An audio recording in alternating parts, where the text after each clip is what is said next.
The year was 1865, and the frontier town of Red Bluff lay under a sky the color of gunmetal. Dust drifted across the main street, kicked up by the restless hooves of tethered horses. A lantern above the saloon door rattled in the evening wind. Men muttered over whiskey glasses, their voices low, clipped, every word heavy with suspicion. The war had ended back east, but here, on the ragged edge of nowhere, men carried their grudges like pistols, ready to fire a glance. That was when she appeared. The Apache girl walked barefoot into town, her dress torn, hair long and tangled like Black River weed. She was young, 17, maybe 18, but her eyes carried the weight of centuries. They burned with defiance, even as the stairs burned into her. She stepped across the boards of the general store porch, clutching her blanket tighter around her shoulders. The town froze. Every eye turned. Poker hands paused midair. A dog barked and then whined itself into silence. Then came the voices. "Look at that filthy savage. She's bold, walking in here alone. Bet she's here to steal." The girl kept walking, spine straight, gaze fixed ahead. She did not bow, did not flinch. But the murmurs swelled like a storm until four men, drunk, half mean, and looking for trouble, rose from the saloon porch. Spurs jingled as they stumbled onto the dirt street. Their leader, a heavy-set man with a patchy beard and a gambler's vest, spat a dark stream into the dust. "Hey, girl," he called, his words slurred but sharp. "You lost." She ignored him. The men didn't like that. He stepped closer, blocking her path. His hand shot out, grabbing her arm. She twisted, tried pull free. He laughed. His companions circled like coyotes. "Thought you folks stuck to the hills. This here's white man's town." Maybe she came to earn her keep. Another jeered, grabbing at her blanket. The girl shoved him back, her teeth bared like a cornered animal. The crowd that had gathered didn't move. They watched, some with pity, most with cold amusement. This was Red Bluff. Nobody risked their skin for an Apache. The first blow landed quick, a fist to her shoulder, sending her stumbling into the dirt. She gasped, but before she could rise, a boot pinned her down. Dust clung to her lips. She spat it out and tried to stand again. The laughter was cruel, but the sound that followed cut through it all. Bootsteps, steady, heavy, deliberate. The crowd's murmur shifted. Faces turned. And there he was. A man stepped out from the shadows of the livery stable. Tall, broad-shouldered. A dust-worn duster coat hung from his frame, swaying with each step. His hat brim cast a deep shadow, hiding his eyes. A revolver rested on his hip, its handle worn from use. His boot struck the earth with calm finality. He did not speak, but he kept walking. The men faltered. Their laughter faded into uncertain mutters. The girl, still on her knees, lifted her head. Her eyes narrowed on him. The silent cowboy stopped 10 feet away. He said nothing. He didn't have to. The bearded man sneered, though his hand twitched at his holster. "What's this? Some drifter thinking he's a hero?" No answer, just silence. The cowboy's hand hovered near his coat. His eyes, gray, cold, unreadable, never left the man. The drunkard's smirk broke. Hell with this. He shoved the girl down again, spitting on the dirt beside her. She ain't worth. The cowboy moved. A blur. His fist cracked against the man's jaw. Bone met bone. The man hit the ground with a grunt, clutching his face. The other three lunged forward, swearing. The street erupted. The cowboy drew his revolver in a motion so smooth it seemed dreamlike, and yet was faster than the eye could follow. The barrel swung left, right, left again, each movement precise. He didn't fire, but the steel gleam froze the men mid-stride. The silence stretched. Then the first one lunged anyway, knife flashing. The shot rang out. One. Sharp. Thunderous. The knife clattered into the dirt. The man screamed, clutching a hand now missing 2 fingers. He fell back, wailing. The other 2 hesitated. The cowboy's eyes never blinked. His breathing was steady, calm, like he'd done this 1,000 times. He tilted his revolver upward, cocking the hammer with a click that echoed louder than the gunshot had. The bearded man on the ground spat blood. "You son of a—" The cowboy's boot landed on his chest, pressing him flat. The revolver's barrel rested between his eyes. The crowd held its breath. The girl's eyes widened. She'd seen men kill. She'd seen cruelty. But she'd never seen silence wielded like this, a weapon sharper than steel. For a long moment, the world seemed to stop. Wind stirred dust around them. Horses snorted in the distance. Then the cowboy lowered the gun. Slowly, deliberately, he turned away. The men, pale with rage and humiliation, scrambled to their feet, cursing but retreating under the weight of that wordless threat. The girl rose, clutching her blanket. Her breaths came fast, but her gaze never left him. She wanted to thank him, but something in his silence stopped her tongue. The cowboy holstered his revolver and started walking. Past her, past the crowd, into the darkening street. She stood frozen, torn between fear and a strange, unexpected safety she felt in his presence. "Hold it right there." The sheriff's voice broke through the murmurs. A stocky man with a tin star pinned crookedly to his vest pushed through the crowd. He looked the cowboy over, eyes narrowing. "You just picked yourself a heap of trouble," the sheriff drawled. "Those boys you put down, they ride with Connor's gang. Connors don't forgive. He don't forget." The cowboy didn't answer. He kept walking, boots crunching on gravel. The sheriff called after him. "I ought to haul you in right now, but I ain't fool enough to try." He spat. "Your funeral's stranger." The crowd began to disperse, muttering. Some shook their heads. Others smirked, already waiting for the inevitable bloodshed. The girl remained where she was, watching his back as he reached the edge of town. Her chest tightened. If she stayed here, the men would return. She knew what would happen. Red Bluff had made its judgment. She was prey. She hurried after him. "Wait," she said, voice trembling, her English thick with accent. "They come back. They kill me." He stopped, slowly turned. His eyes met hers, unreadable. "I go with you," she said. "Please." His jaw tightened. For a heartbeat, it seemed he would refuse. His silence stretched so long she thought he might walk away altogether. But then he gave the smallest nod. A gesture barely there, but enough. She followed. Together, they walked out of Red Bluff. The last of the sunset bled across the horizon, painting the world in fire and shadow.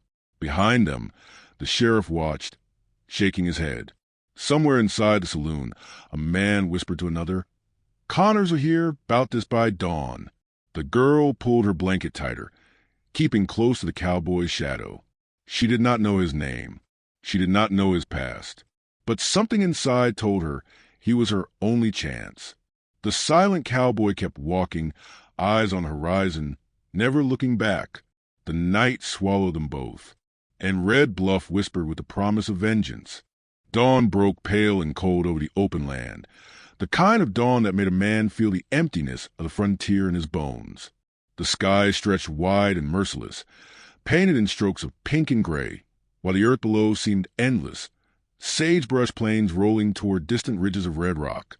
The cowboy rode in silence, his hat pulled low, his coat drawn tight against the morning chill. Behind him, the Apache girl followed on a borrowed mare. The blanket still clutched tight around her thin frame. Her dark hair whipped in the wind, her face drawn but alert. She studied his back as they rode, searching for meaning in the way he carried himself. She found nothing but silence, as steady as the hoofbeats on the packed earth. She wanted answers. Why had he helped her? Why did he keep her close when he could have left her in Red Bluff? But every question that rose in her throat withered when she looked at him. There was something in his stillness, something that warned her he carried scars too deep for words. They rode until the town was a smudge behind them, swallowed by the dust and the rising heat. By mid-morning, the silence was broken not by him, but by the sound of riders. The girl stiffened in her saddle, glancing back. On the far horizon, dust swirled in a low trail. She could see the glint of metal, the flash of sunlight on gun barrels. "They come," she whispered. The cowboy didn't turn his head, but his hand brushed the butt of his revolver.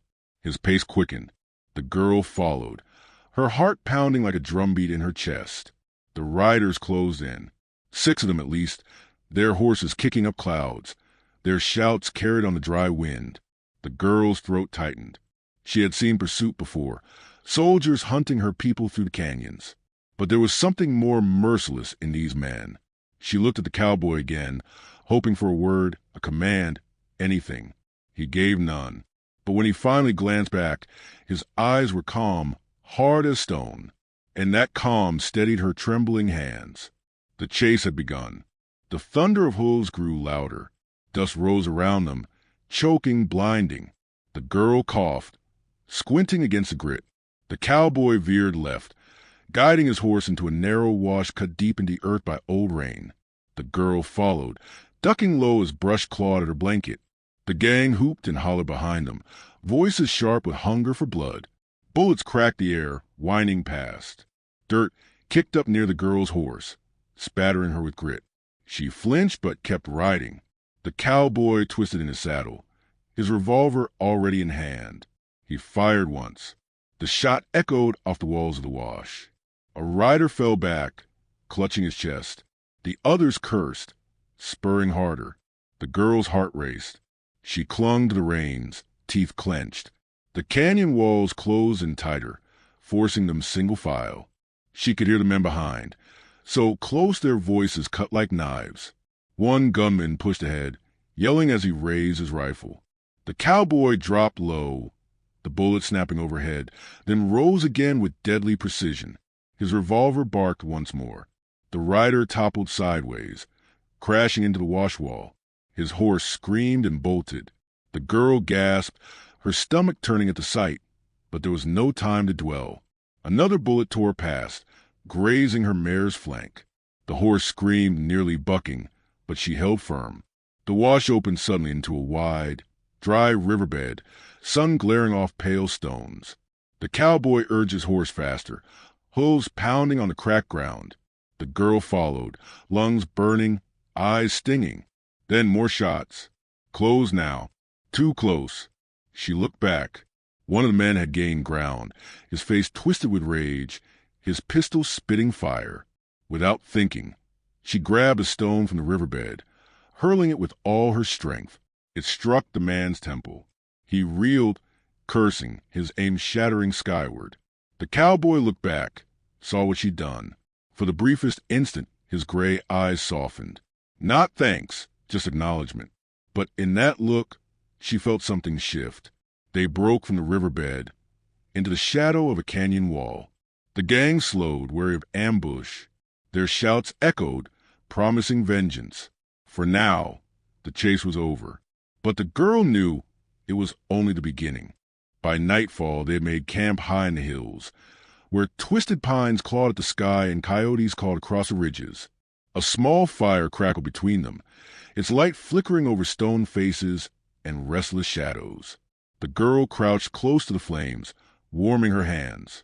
She hadn't eaten since the day before. Her stomach clenched with hunger, but she said nothing. She had learned silence too, in her way, silence that kept a person alive. The cowboy returned from the dark with a rabbit dangling from one hand. He knelt, skinned it with steady movements, roasted it over the fire. The smell of meat filled the air, sharp and sweet. When it was done, he handed her the first portion without a word. She took it, watching him. He ate in silence, gaze fixed on the fire, the light dancing in his gray eyes. "Why you help me?" she asked at last, her voice low, careful. He didn't answer. She waited, then pressed again. "You could leave me. You fight men for me." "Why?" Still nothing. Frustration burned in her chest.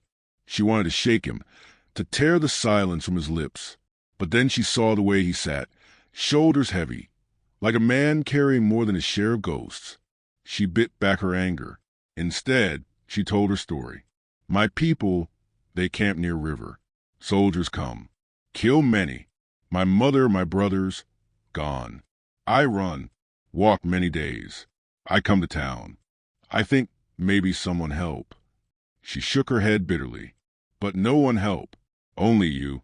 He didn't move, didn't blink, but his jaw tightened. His hands, resting on his knees, curled slightly into fists. She watched him, realizing the silence was not emptiness. It was weight. She leaned back, pulling her blanket around her shoulders. The fire popped. Night pressed close.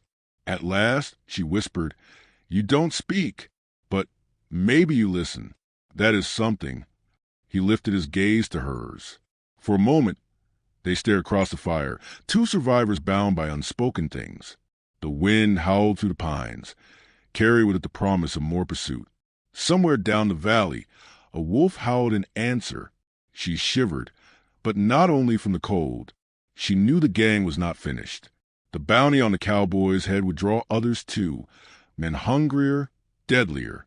She curled closer to the fire, her eyelids heavy. As sleep tugged at her, she felt the weight of his silence beside her, not a void, but a shield. And though fear gnawed at her, she felt a spark of safety she hadn't known in years. The cowboy sat awake long into the night, eyes scanning the shadows, revolver resting across his knee. When dawn came, they would have to keep moving. When dawn came, the blood hunt would begin again. The morning came sharp and cruel, the kind of dawn that carried no promise, only reckoning. Cold light crept across the high canyon, painting the rocks in pale fire. The cowboy sat where he had been all night, back to the stone wall, revolver resting easy on his knee. His eyes had not closed, though the girl had drifted into uneasy dreams beside the dying fire. When the first crow cawed from a twisted pine, he knew. They were here. A faint clatter of hooves echoed through the canyon mouth. The girl stirred, blinking against the pale light, her blanket falling from her shoulders. Her eyes widened when she saw the dust rising beyond the ridge. "They come," she whispered. He gave a single nod, slow, measured, then rose to his feet. The gang rode in hard, their horses snorting steam in the cold air. At least a dozen now, more than had chased them before. At their head was a man in a black coat, scar running from ear to jaw, eyes as sharp as broken glass. Connors, the name whispered back in Red Bluff like a curse.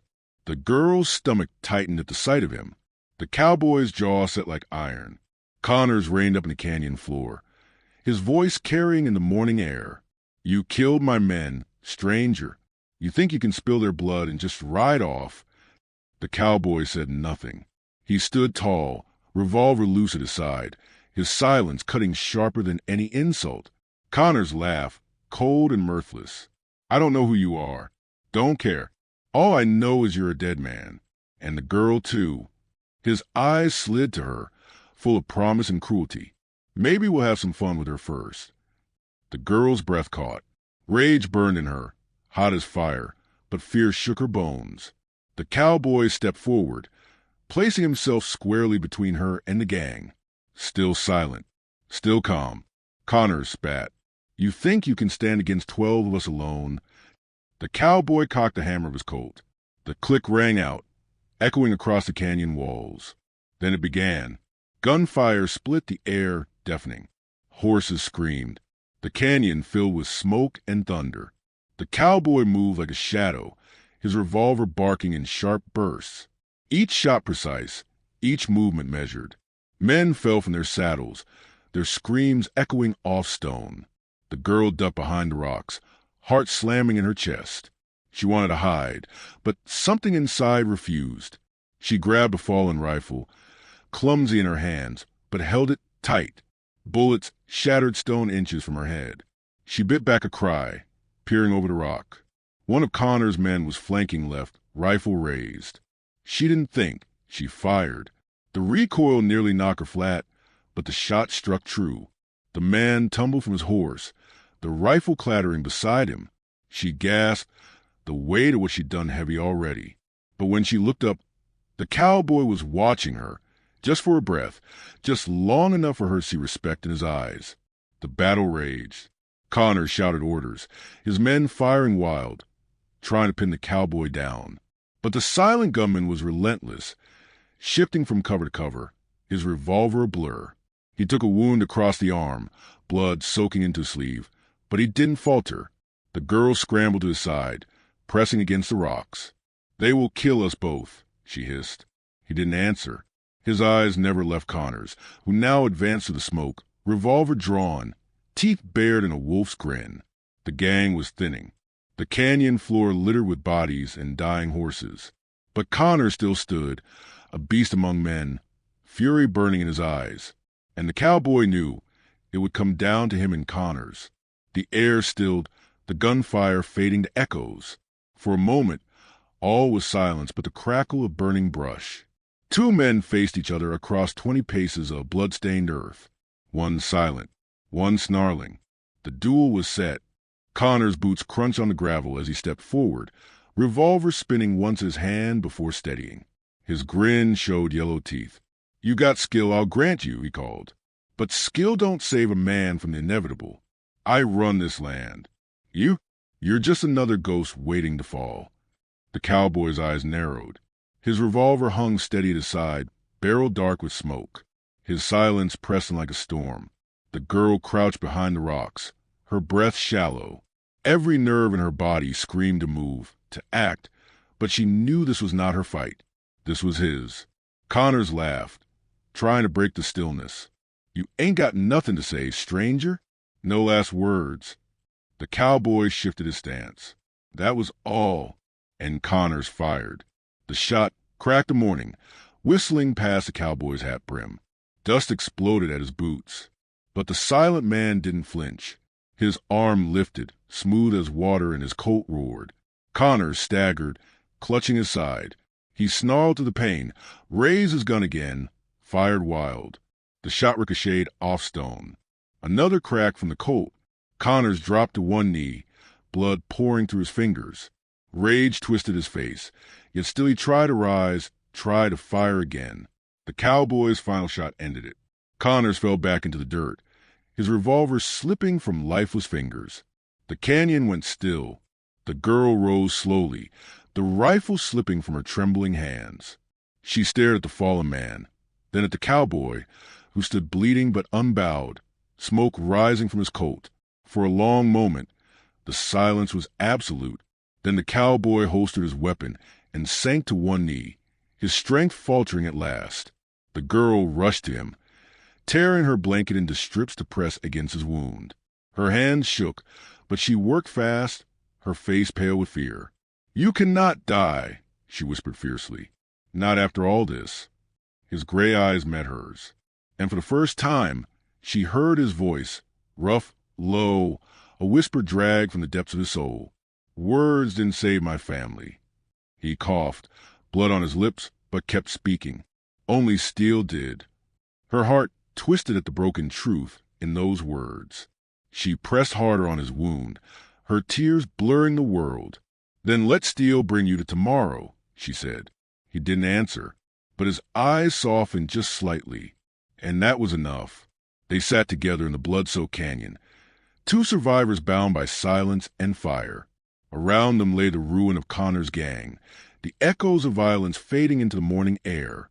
The fight was over, but their story was not. The sun climbed higher, chasing the shadows from the canyon.